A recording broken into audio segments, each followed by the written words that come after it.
How's it going?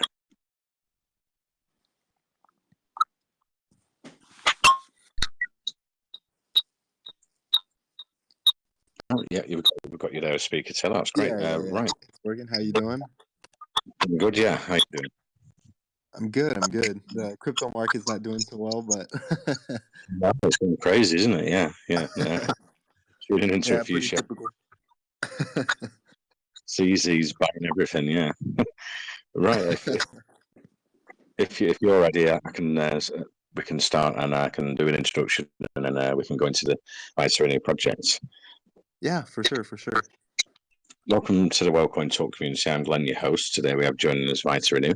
Here to speak about the project is Taylor. Now, VitaInu had a huge launch last year in November 2021. It was a huge meme and they've been added a lot of utility since. I can see they've got changes, bridge to BSC, Matic. So we're going to go into that, talk about the metaverse plans for the future, the VitaInu Mooner game as well. We can go into all sorts. We haven't got too much time today, 30 minutes, so I'll get started. If you can just give us some background experience of yours, Taylor, and maybe just a recap on the early days of VitaInu and what's been happening since. Yeah, for sure. So I've been in crypto since 2017. I've been around the space for a while. Originally, I was interested in cryptocurrency called Nano. I don't know if you know it. Now, the ticker symbol is XNO. And their whole original philosophy behind Nano was fiatless currency, essentially. And then I was in that for a while, and then about a year ago, someone texted me and they're like, "So, do you want to start a crypto project?" And I'm like, "Yeah, sure, why not?" And yeah, so year later, now Vinu is what it is. Yeah. Awesome. And yeah, so what's been happening over the last 12 months? How did it start out? How did it just explode and create a huge community over at VitaInu, should I say? Yeah, for sure. So because I was in the nano community so long, a lot of that community support, like especially in DAG-based projects, like feeless DAG-based projects, because you don't see them very often, the community sort of cross pollinate and communicate. And that sort of happened with Vino. It sort of built up after a while. People knew me because I was in nano already, and it sort of just built up from there. And like honestly, after like my main focus and background is branding and marketing. I had a marketing and advertising agency before I started Vinu with Elamont and Tyler. And yeah, so my primary focus in Vinu, like through all of the stuff, is branding, and we really try to make like a rock solid brand and an image, and I think it's super effective. I mean, you see projects like Solana becoming super like top 10 coins, and it's purely off of branding. I mean, essentially, they had no product for years, and the same thing with Cardano. So that's our main focus is branding, but we also have utility behind the token. The fact that it's feeless, instant, energy efficient, better than any other meme coin. Awesome, Taylor. And you've got Viniverse, it's under development, and I think the first quarter next year, second quarter, you're looking to integrate that into Sandbox. What's happening in that area for VitaInu? Yeah, right now our primary focus is the feeless Dex, the swap. But right, yeah. So we're gonna be working on Veniverse in the future. We already have a like a VR world. It's kind of cool. You can go into it and view it and see all the stuff. But it would be cool to integrate like micropayments into it and then have like rewards for doing tasks and such. But yeah, our main focus right now is that Venuswap, the Feeless Dex. It would be so it's not actually the first Feeless Dex ever. There are other Feeless Dexes, but the main focus with it is creating usability and easy user interface. Because currently, the other Feeless Dexes they're not very usable, and yeah. So that's our main focus. Okay, great. And you also, I think, next quarter as well, you've got the NFT Vinu Punks collection coming out. Can we go into some details on that? How much it's going to cost for investors and how many are going to be in the collection and the utility attached to it? Sure. So the next NFT series is actually not going to be Venu Punks. It's going to be the Venu Pixel series. There's not going to be a direct utility behind the token, but there will be a total supply of 5,000, and there will be three super rares that will be completely unique. I think we're releasing that pretty soon here, actually. Should be towards the end of this month, if I'm not mistaken. Okay, awesome. And you've got the lots of staking offers at VitaInu. So how can investors get involved? What different staking pools you have? I think you've got MEXC as well, staking pools available. Yeah, so I think our the best staking probably is going to be on PancakeSwap because we have a lot of staking going on there, and the APY right now is somewhere around 40%. It varies widely. It can be 100% over a month period, but yeah, it varies widely. But yeah, we have on MEXC. I think we periodically have on BitTrue and Bybit. It just depends, but yeah. And after we finish VenuSwap, you'll be able to stake feelessly, which is super nice because there's no network fees on Vite. So super excited about that. Awesome, Taylor. And the team in the DAO reserves, I was looking at the sort of tokenomics, 50% of the supply, 25% is in the DAO reserves for a DAO for the future, and 25% for the team. Is that locked for a certain time period? How does it work? Yeah, so the DAO section of the distribution won't be touched until we get the DAO governance platform set up. And once we get that set up, then we'll set up votes, and then people can decide how they want the funds to be allocated, essentially. I see. And you've got large burns as well planned for Visa. How does that work? Are they done monthly, quarterly? It's sort of on a case by case basis. We don't really like say, oh, we're going to burn all of this amount over this certain period of time. But I think over the 2 year period in the white paper, it said that we're going to burn the full amount from the original distribution. So I think it's total 10% of the total supply that will be burned, and I think we've burned around 5% of the total supply at this point. Okay, great. And all this year, you seem to have been expanding bridges. So I think on the 17th, 19th of February, you went to the BSC, then you went to Ethereum Matic, and next quarter there'll be another. It wasn't actually said on the roadmap, but are you planning that into next year as well, doing more bridges? Yes. So we want to bridge to not Polygon. We're already on Polygon. We want to bridge to Solana as well. I'm not sure the other platforms that we want to bridge to, but of course, like that's always in the forefront is the bridges. Awesome. And you plan the new Muna game next quarter as well. I was wondering what's planned around the game and how it works for investors if it's a P2E, and will you be able to purchase NFTs and use them inside the game? The Venu Mooner game, it's probably going to be like a mini game. We don't have any plans to do some like massive online game because, like, my opinion on crypto games, and I don't know how you feel about them, but in general, they're generally like a cheap knockoff of like a better game that exists in the real world, and we haven't seen any like direct reason or like utility purpose for making like a large scale game. Like mini games make sense, whatever, you can get rewards, whatever. But like for any like major like top level game, you can integrate micropayments with Venu, and that's sort of the point. Like with a feeless currency, you can do super small payments and payouts, and you don't have to worry about the network fees.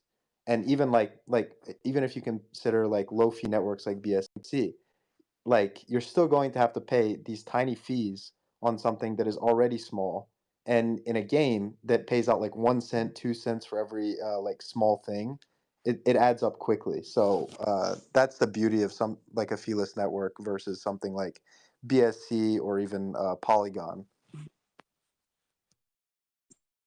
Awesome, Taylor. And you've got over 31,000 holders, so you've got a big community there. How do they get involved? Do they go out on Twitter, Reddit, on the socials, Facebook, and support the project? How does it work with it? Do you have like a Beta Renew army? Yeah, we have Venu Squad. Yeah, they're crazy. But yeah, so our main focus is like community. Obviously, it's sort of happened after Vite and Nano. and then it sort of merged with our community, and then we create these crazy people on Twitter. But yeah, they're super engaged. I'm sorry, I missed your question.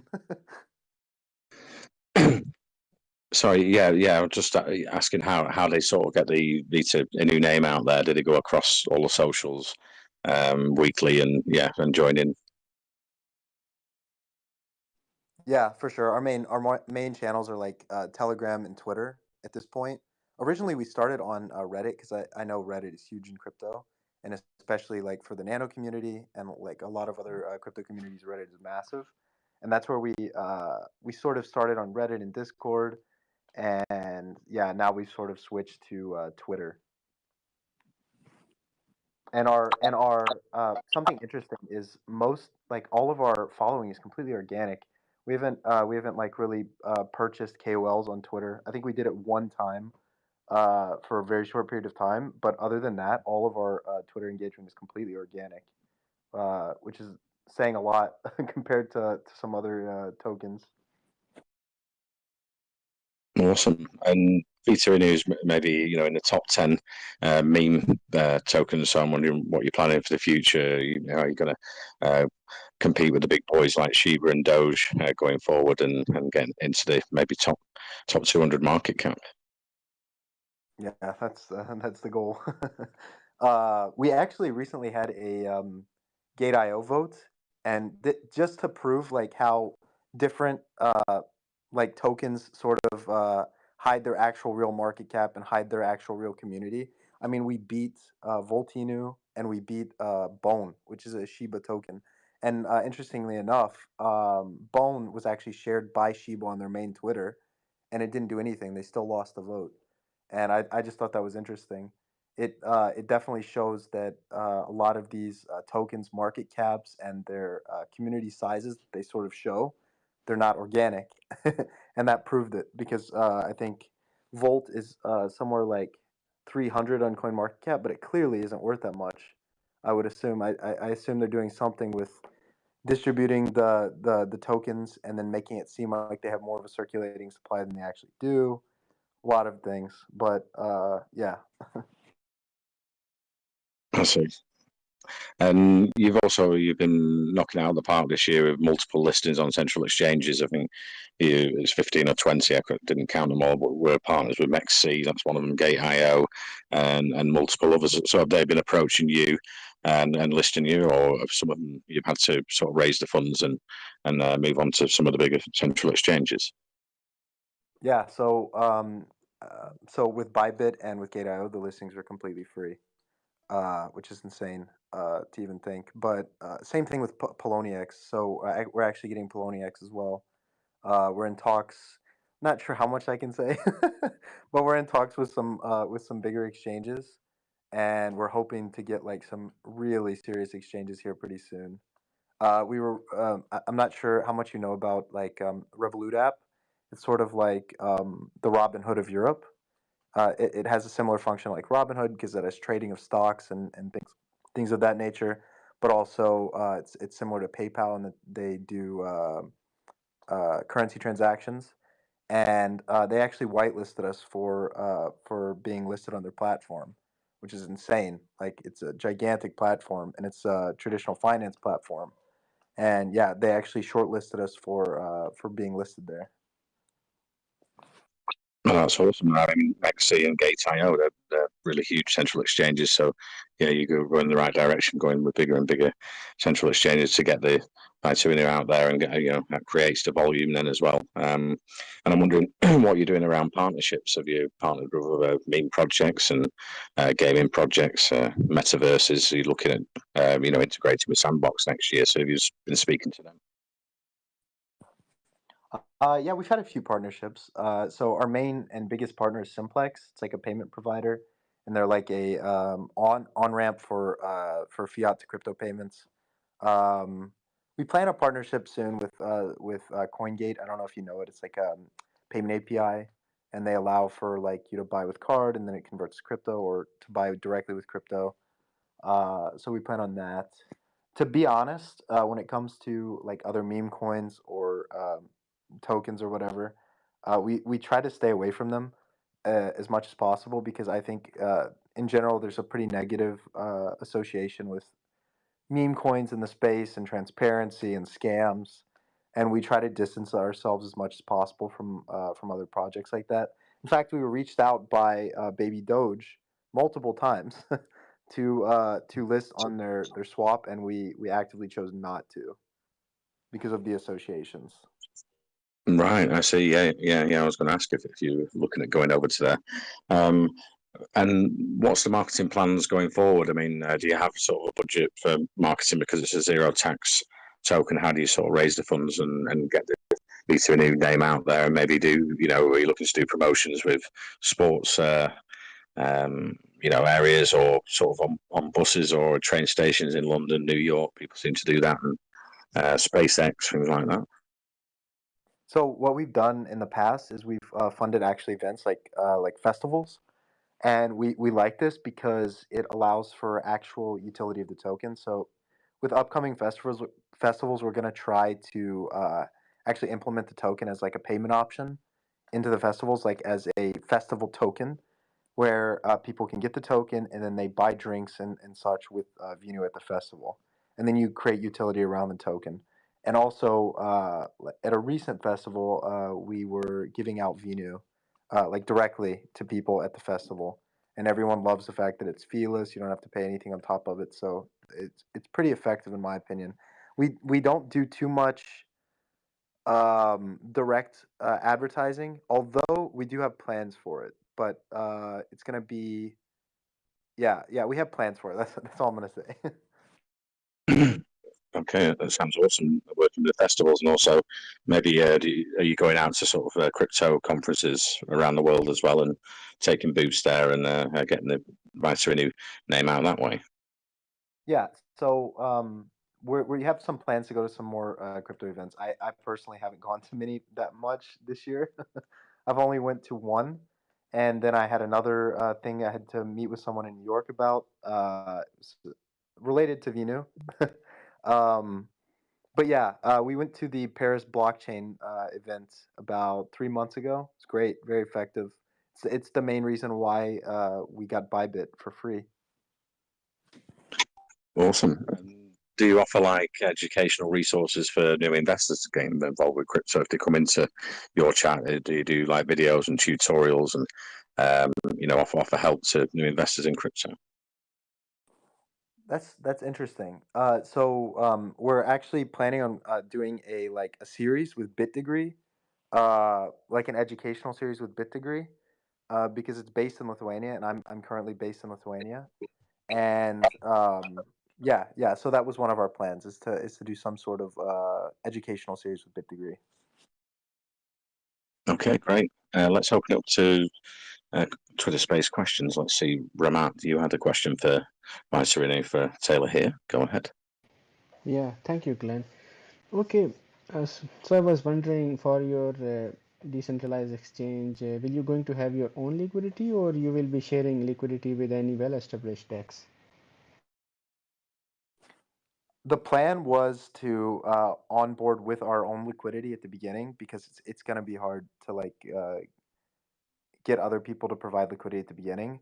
And also, we also plan on getting like some business development managers to reach out to other projects and try to incentivize them to get to provide liquidity for their own token pairs.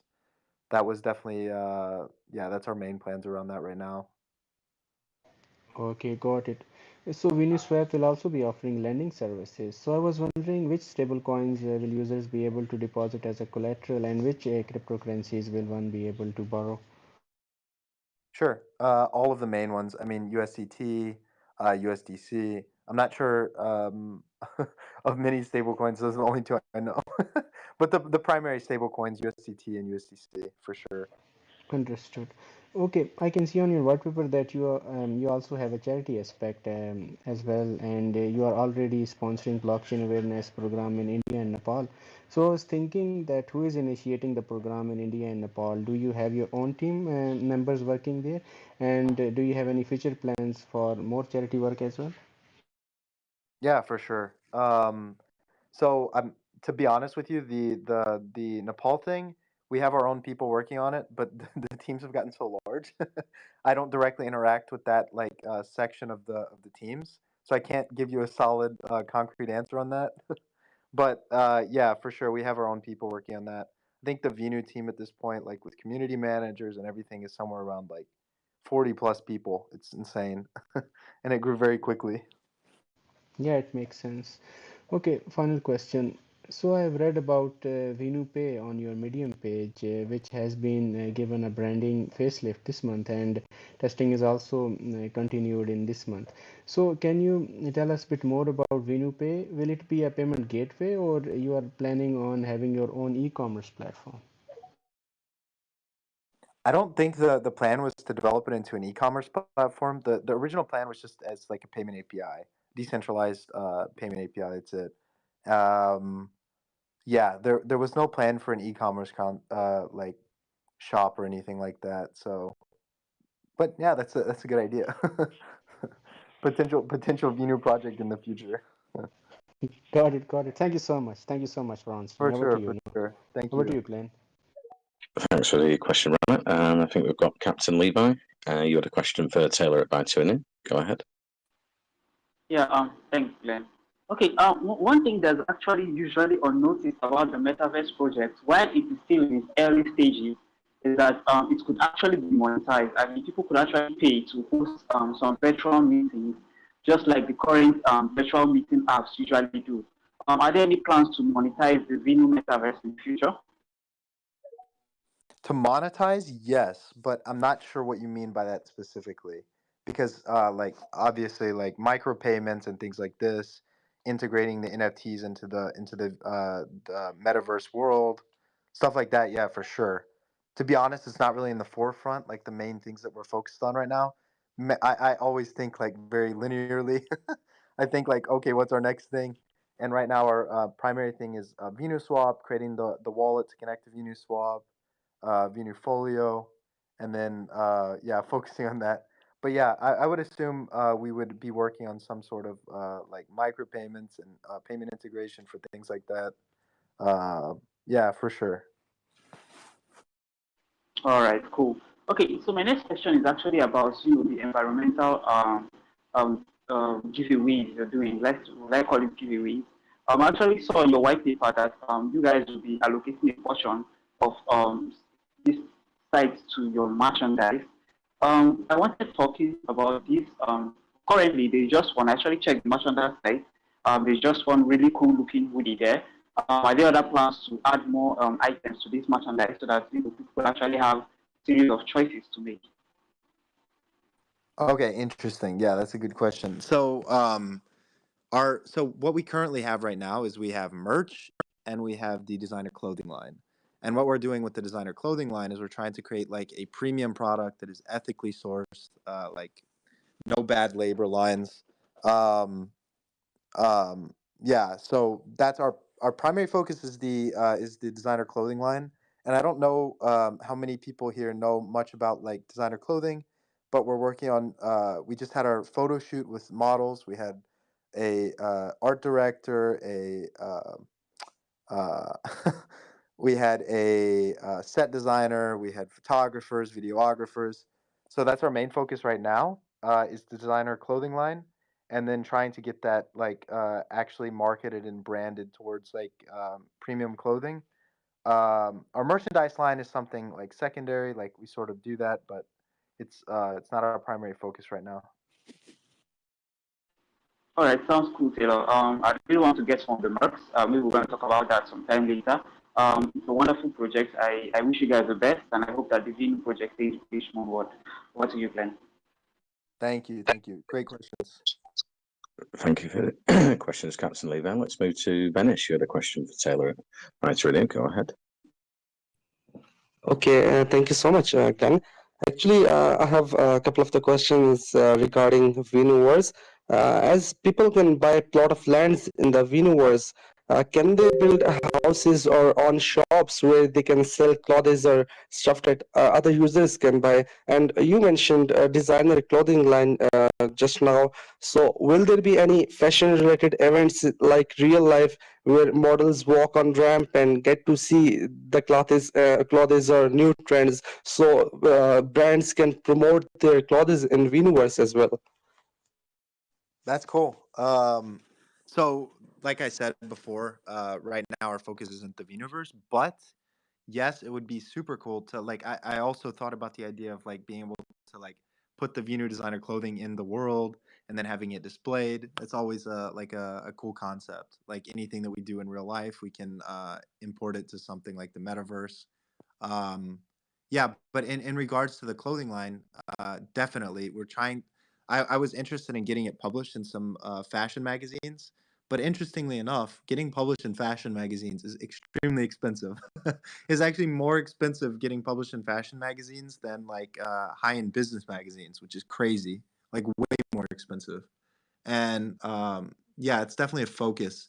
I'm not sure if anyone knows Farfetch or like high-end brand websites like retailers, but we're trying to get Vinu designer clothing on Farfetch, which is the largest online designer clothing retailer in the world. Okay, understood. And also, do you guys have any plan for Viniverse to onboard any motivational speakers or stand-up comedians or people who can perform or participate in events? And like we have different kind of events in real life. So, any kind of plans for Viniverse right now? Anything and everything that can be done in the real world should be done in the metaverse. So yeah, like once we actually start working on it more and focusing on it, for sure that's going to be in the plans. Okay, understood. Thank you. Thank you so much for answering it. For sure. Thanks for the questions. Okay, thanks for the questions, Rana. And we've got 4 or 5 minutes left, and I'm wondering if there's anything we've missed you'd like to talk about, Taylor, today, some upcoming parts of the utility or anything at VitaInu that we haven't discussed. Sure. So we have 4 minutes, right? Yeah.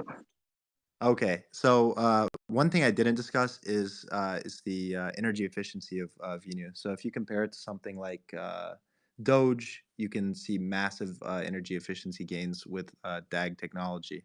So it's around 4 million times more energy efficient than Doge.